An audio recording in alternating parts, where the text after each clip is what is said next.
is already at war with the United States. Now, we just need to start acting like it. Welcome to China Uncensored. I'm Chris Chappell. Real quick, YouTube has been trying to suppress China Uncensored hard since last November.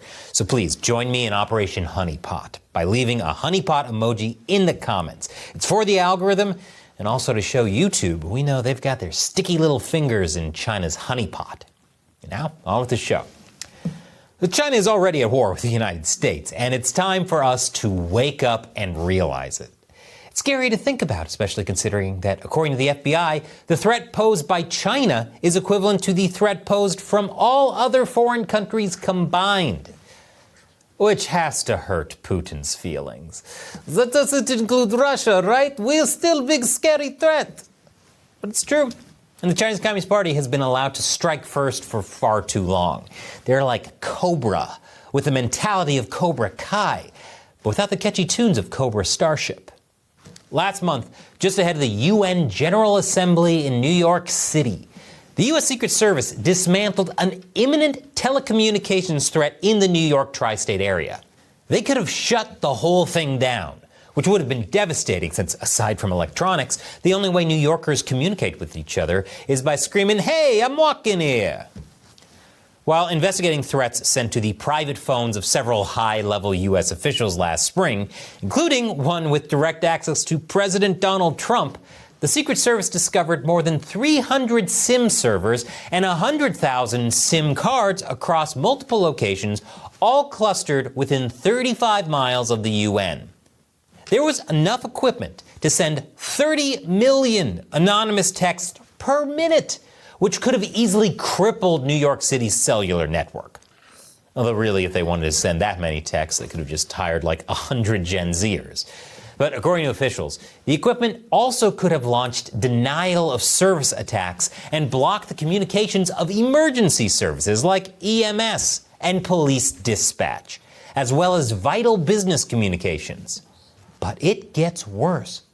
It turns out the plot was much bigger than people first thought, as the feds discovered an additional 200,000 SIM cards in New Jersey. You know China means business if they're actually willing to travel to New Jersey. On top of that, law enforcement sources said that similar operations had been uncovered in California and the Midwest in recent weeks. The investigation is still ongoing, but according to the Secret Service, one thing is clear. The equipment in New York had been used by nation-state threat actors linked to China. Dun dun dun. But this shouldn't be surprising. After all, China's been setting the groundwork to sabotage and destroy the U.S. for years. It was recently discovered that Chinese-made solar panels used on U.S. farms had a secret back door. Here's a former NSA intelligence analyst on that. The concern is that the devices could be used to attack the United States power grid. Specifically, they could have attacked the panels themselves, or could have been a jumping off point to move into the wider grid they're connected to. Wow, what a bad idea to use things made in China for critical infrastructure. I wonder what else China has built.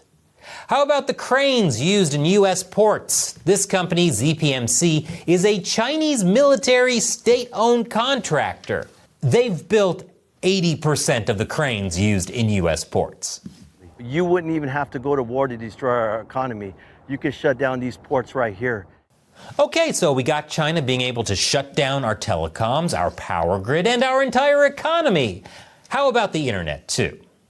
China has been accused of cutting undersea internet cables around Taiwan and in Europe. In fact, they're bragging about the new deep-sea cable cutter they built. So if actual fighting breaks out, China could effectively cut off your internet. So you wouldn't know that. Yeah, could happen just like that. And believe me, as we saw in their recent military parade, they have an advanced military ready for actual fighting. But again, we're already at war with China, and China doesn't need troops to kill Americans. 77,000 Americans die every year from Chinese fentanyl. And it gets worse. You know that whole war in Ukraine that's been going on for the past several years? The one that's draining a lot of U.S. resources? It's essentially a Chinese proxy war against the West.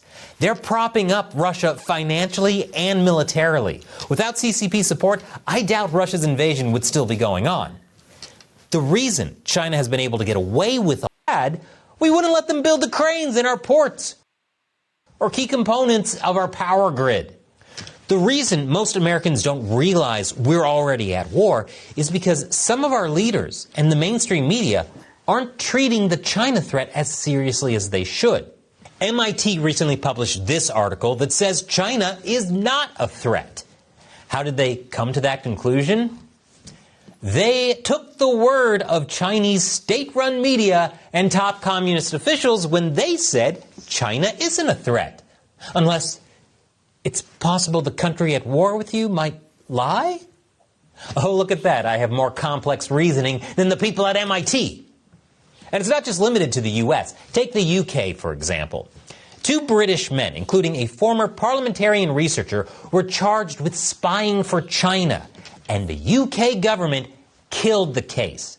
It was sabotaged from the very top because they would not allow the key witness to describe China as an enemy. So let me, dear viewers, tell you, the CCP is our enemy. They want to kill us. They want to break our country. And it's not just limited to what I've talked about in this episode. They want to change how we even think about who is an American. That's the topic on the latest episode of my other show, Deep Thoughts While Gaming. Click here to check that out.